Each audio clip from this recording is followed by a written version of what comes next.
Good morning students. आज गृह विज्ञान विषय के इस YouTube चैनल पर आप सभी का स्वागत है। और आज का ये जो वीडियो है यह BSc home science part second के अंदर चलने वाला बायोकेमिस्ट्री का जो पेपर है उसके अंदर हम पढ़ रहे हैं कार्बोहाइड्रेट्स। बच्चों, इससे पहले के वीडियो में हमने कार्बोहाइड्रेट्स का डेफिनेशन, उसका कॉम्पोजिशन पढ़ा था और नेक्स्ट वीडियो में हमने पढ़ा था क्लासिफिकेशन ऑफ कार्बोहाइड्रेट। तो जैसा कि आप जान चुके हैं कि कार्बोहाइड्रेट को रासायनिक विशेषताओं के आधार पर 3 वर्गों में विभाजित किया गया है, मोनोसैकेराइड्स, डाइसैकेराइड्स और पॉलीसैकेराइड्स। अब ये क्या होते हैं और इनके अंदर कौन कौन से एग्जाम्पल्स आते हैं वो सब हमने इसके बारे में पहले चर्चा करी थी।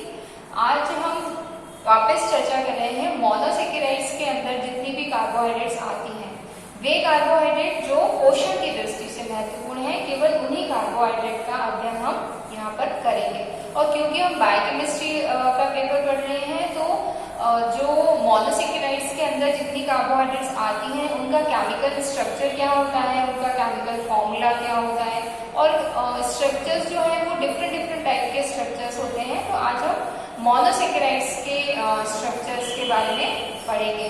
तो जैसा कि कल हमने पढ़ा था कि जो मोनोसैकेराइड्स होती हैं बच्चों, ये वे कार्बोहाइड्रेट है जो और आगे जलघटित नहीं हो सकती हैं, अर्थात उनका और आगे तोड़ा नहीं जा सकता है और वो सबसे सिंपलेस्ट फॉर्म की कार्बोहाइड्रेट्स होती हैं। और यही मोनोसैकेराइड्स यूनिट्स जब आपस में जुड़ती किससे है? ग्लाइकोसाइडिक बॉन्ड से। तो जब ये मोनोसैकेराइड्स यूनिट्स आपस में ग्लाइकोसाइडिक बॉन्ड से जुड़ती हैं तो ऑलिगोसैकेराइड्स बनाती हैं, पॉलीसैकेराइड्स बनाती हैं। तो सबसे सिंपलेस्ट यूनिट कार्बोहाइड्रेट की क्या है? मोनोसैकेराइड्स। तो मोनोसैकेराइड्स जो है वो कार्बोहाइड्रेट की इकाई कहा जाता है। और यह मोनोसैकेराइड्स अगेन 2 तरह की होती है, जैसा कि कल हमने पिछले वीडियो में हमने डिस्कस किया था कि क्रियात्मक समूह के आधार पर जो मोनोसैकेराइड्स हैं वो 2 तरह की होती है। जैसा कि यहाँ पर हमने लिखा है मोनोसैकेराइड्स, कुछ मोनोसैकेराइड्स होती है जिसमें एल्डिहाइड ग्रुप होता है तो उन्हें एल्डोज शर्करा के नाम से जाना जाता है। और कुछ मोनोसैकेराइड्स ऐसी होती है जिसमें कीटोन ग्रुप होता है, तो जिसमें कीटोन ग्रुप होता है वो कीटोज शर्करा के नाम से जानी जाती है। तो पोषण की दृष्टि से जो महत्वपूर्ण कार्बोहाइड्रेट है उनका केमिकल फॉर्मूला और उनका जो पूरा एक केमिकल स्ट्रक्चर है उसके बारे में आज हम पढ़ रहे हैं। तो सबसे पहले हम बात करते हैं ग्लूकोज की। तो ग्लूकोज जो है बच्चों, यह इसके अंदर एल्डिहाइड ग्रुप पाया जाता है, इसलिए यह एल्डोज शर्करा के अंदर आती है। और जैसा कि हमने कल मोनोसैकेराइड का एक कॉमन फॉर्मूला के बारे में पढ़ा था कि इसका जो सामान्य सूत्र होता है दैट इज CnH2n ON। अगर हम यहाँ पर n की वैल्यू को 6 से रिप्लेस करते हैं तो C6H12 O6। यह हेक्सोस कार्बोहाइड्रेट है और इन्हीं हेक्सोस कार्बोहाइड्रेट जो डिफरेंट टाइप की हैं और फूड्स में अवेलेबल होती हैं और उनको हम फूड द्वारा लेते हैं, उन्हीं को आज हम पढ़ रहे हैं। तो सबसे पहले इसी हेक्सोस कार्बोहाइड्रेट के अंदर हम अध्ययन कर रहे हैं ग्लूकोज का। तो जो ग्लूकोज कार्बोहाइड्रेट होती है यह सबसे पहले हम देखते हैं कि इसके सोर्सेस क्या है। जैसा कि हमने प्रीवियस क्लासेस में पढ़ चुके हैं जो बेसिक न्यूट्रिशन के पेपर में कि सोर्सेस ऑफ कार्बोहाइड्रेट क्या थे। तो ग्लूकोज जो होती है, क्योंकि ये सबसे सिंपलेस्ट कार्बोहाइड्रेट है, तो जितने भी मीठे फल होते हैं, फ्रूट्स जो हैं उनमें पाई जाती है, शहद में पाया जाता है। और इसके अलावा अगर हमसे ये कहा जाए कि बॉडी के अंदर, हमारी बॉडी के अंदर कार्बोहाइड्रेट जिस फॉर्म में प्रेजेंट होती है तो वो ये ग्लूकोज फॉर्म है। दूसरा पॉलीसैकेराइड फॉर्म ग्लाइकोजन होता है जिसको हम नेक्स्ट पॉलीसैकेराइड के अंदर पढ़ेंगे। बट ग्लूकोज जो ब्लड के अंदर जो कार्बोहाइड्रेट प्रेजेंट होती है वो ग्लूकोज होती है। और ग्लूकोज के बारे में थोड़ा बहुत हमने ये भी पढ़ा है कि ब्लड का जो ग्लूकोज लेवल है, नॉर्मल ब्लड ग्लूकोज लेवल जिसको हम बोलते हैं, तो वो 80 से 100 मिलीग्राम पर 100 ml अगर ग्लूकोज प्रेजेंट है ब्लड के अंदर तो ये एक नॉर्मल वैल्यू होती है ग्लूकोज की।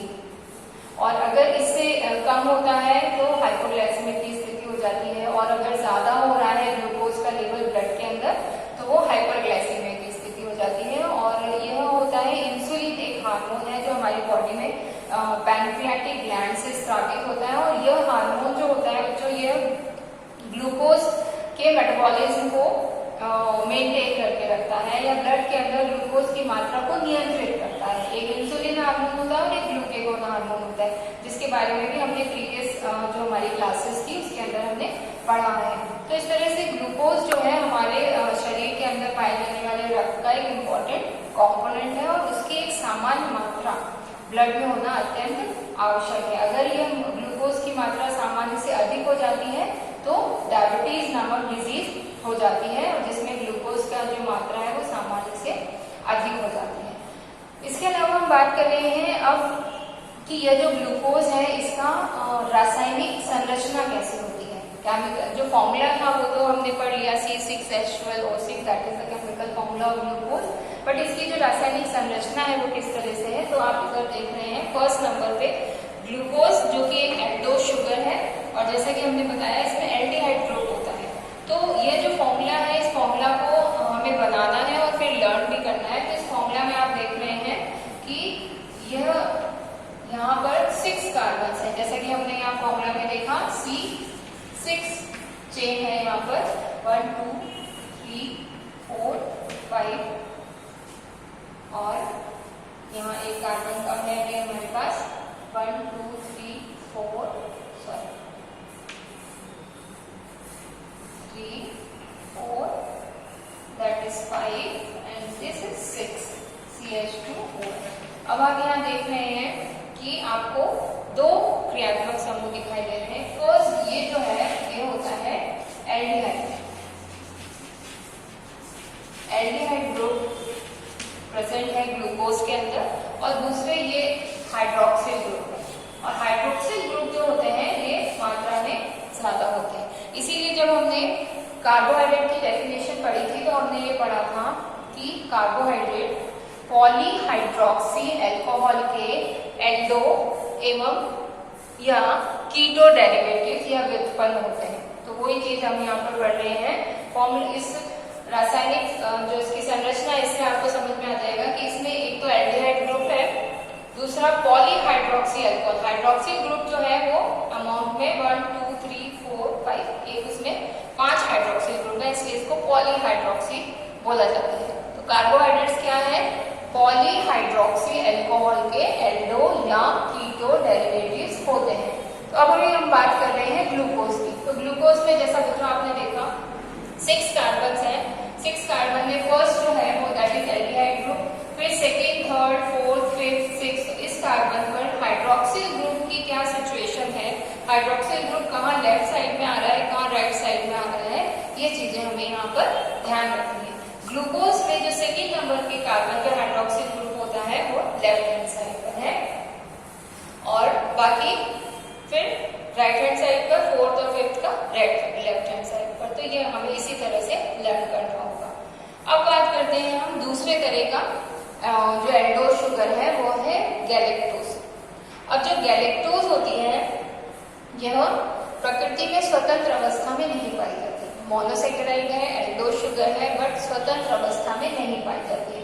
यह जो गैलेक्टोज होती है ये मिल्क के अंदर जो लैक्टोज शुगर है, लैक्टोज शुगर एक तरह का डाइसेकेराइड होता है जिसको हम डाइसेकेराइड्स के अंदर पढ़ेंगे। तो जो लैक्टोज शुगर होती है वह ग्लूकोज और गैलेक्टोज से मिलकर बनती है। तो उसका एक कॉम्पोनेंट क्या हुआ गैलेक्टोज। गैलेक्टोज का भी फॉर्मूला देखा जाए तो सेम है C6H12O6, बट इसकी जब संरचना बनाई जाती है तो इस संरचना में जो हाइड्रोक्सिल ग्रुप की प्लेस होती है वो थोड़ी डिफर कर जाती है। जैसा कि आप इसमें देख रहे हैं फर्स्ट नंबर का कार्बन एल्डिहाइड ग्रुप है यहाँ पर, सेकेंड थर्ड फोर्थ फिफ्थ और सिक्स। तो यहाँ पर हम देखेंगे ग्लूकोज में और गैलेक्टोज की जो रासायनिक संरचना है उसमें जो डिफरेंस पाया जाता है, सेकेंड नंबर का जो हाइड्रोक्सिल ग्रुप है लेफ्ट हैंड साइड है, ग्लूकोज में और गैलेक्टोज में सेम है, बट थर्ड नंबर का जो हाइड्रोक्सिल ग्रुप है वह ग्लूकोज में राइट हैंड साइड पर है, लेफ्ट हैंड साइड पर है, गैलेक्टोज में भी लेफ्ट हैंड साइड पर है, बट फोर्थ नंबर का जो हाइड्रोक्सिल ग्रुप है वह गैलेक्टोज में राइट हैंड साइड पर है। ये थोड़ा सा इसकी संरचना में डिफरेंस है और संरचना में डिफरेंस आने की वजह से प्रॉपर्टीज में भी डिफरेंस आ जाता है। अर्थात जब इसकी क्रियाएं होती हैं रासायनिक अभिक्रियाएं होती हैं, तो इसकी रिएक्शंस की जो प्रॉपर्टीज है उनमें फर्क आ जाता है, इसके नेचर में फर्क आ जाता है। इसके बाद हम बात करते हैं मैनोज। मैनोज भी एक एल्डोज शुगर है जिसके अंदर एल्डिहाइड शर्करा पाई जाती है, सॉरी एल्डिहाइड ग्रुप इसके अंदर होता है। और जो मैनोज होता है इसके अंदर जो हाइड्रोक्सिल ग्रुप है, फर्स्ट इसके यहाँ पर एल्डिहाइड ग्रुप प्रेजेंट है, सेकेंड नंबर का जो कार्बन है यहाँ पर OH group right hand side पर है, थर्ड नंबर का कार्बन का OH group right hand side पर है, फोर्थ नंबर के कार्बन का OH group left hand side पर है और यह भी लेफ्ट हैंड साइड पर है। फिफ्थ नंबर 1 2 3 4 5 और ये 6। तो इस तरह से मैनोज, गैलेक्टोज और ग्लूकोज तीनों का जो केमिकल फॉर्मूला है दैट इज C6H12O6, बट इनकी जो रासायनिक संरचना है उसमें थोड़ा सा परिवर्तन है और वो जो चेंजेस हैं वो हाइड्रोक्सिल ग्रुप की स्थिति, उसकी प्लेस में चेंजेस आते हैं जिसकी वजह से इनकी प्रॉपर्टीज चेंज हो जाती है। इसके बाद हम बात करते हैं फ्रक्टोज। यह जो फ्रक्टोज होता है यह कीटोन शुगर है, इसके अंदर कीटोन क्रियात्मक समूह पाया जाता है। यह जो क्रियात्मक समूह आपको दिखाई दे रहा है यह कीटो समूह है। तो कीटो समूह की उपस्थिति के कारण फ्रक्टोज जो है वो ग्लूकोज से डिफर होता है। रासायनिक जो फॉर्मूला है वो सभी का सेम है, यहाँ पर जितने भी हमने मोनोसेक्राइड्स लिखी है, क्योंकि हम यहाँ हेक्सोज शुगर को पढ़ रहे हैं तो हेक्सोज शुगर में फॉर्मूला सबका सेम है। अब आप यहाँ लिखेंगे कि फ्रक्टोज की जो रासायनिक संरचना है वह अलग है। तो जब हम यहाँ बात करते हैं फ्रक्टोज की, तो फ्रक्टोज में आप देखेंगे फर्स्ट सेकेंड नंबर का जो कार्बोहाइड्रेट है, कार्बन है वो पूरा कीटोन ग्रुप है, थर्ड फोर्थ फिफ्थ और सिक्स, और यहाँ पर जो हाइड्रोक्सिल ग्रुप की सिचुएशन है वो भी जो है उसी के अकॉर्डिंग इसको लर्न करना है। अब हम देखेंगे जो फ्रक्टोज होती है यह फ्रक्टोज मोनोसेक्राइड पाई कहा जाती है, तो क्योंकि फ्रक्टोज जो होती है वो मीठी होती है स्वाद में, ग्लूकोज भी मीठी होती है, बट जो फ्रक्टोज होती है इसका जो स्वीटनेस होती है वो ग्लूकोज से बहुत ज्यादा होती है। तो जितने भी मीठे फल होते हैं, मीठे फलों में और जितने शहद है, गन्ने का रस है, चुकंदर, सभी में फ्रक्टोज पाई जाती है और इसलिए इस फ्रक्टोज को कैन शुगर भी कहा जाता है। कैन शुगर या गन्ने की शर्करा के नाम से भी इसको जाना जाता है। तो आज हमने इस लेक्चर में पढ़ा कि मोनोसेक्राइड्स क्या है। मोनोसेक्राइड्स के अंतर्गत वे मोनोसेक्राइड्स जो पोषण की दृष्टि से इम्पोर्टेंट है और उनका रासायनिक संरचना क्या है उस चीज को हमने यहाँ पर एक्सप्लेन किया। इसके आगे नेक्स्ट वीडियो में हम पढ़ेंगे कि ये तो इतनी सारी लीनियर स्ट्रक्चर्स है इसके अलावा मनोविज्ञान जो वैज्ञानिक हैं उन्होंने इसकी कुछ हेमी एसिटल संरचना और कुछ चक्रीय संरचनाएं बताई हैं, तो उसका अध्ययन हम नेक्स्ट वीडियो में करेंगे।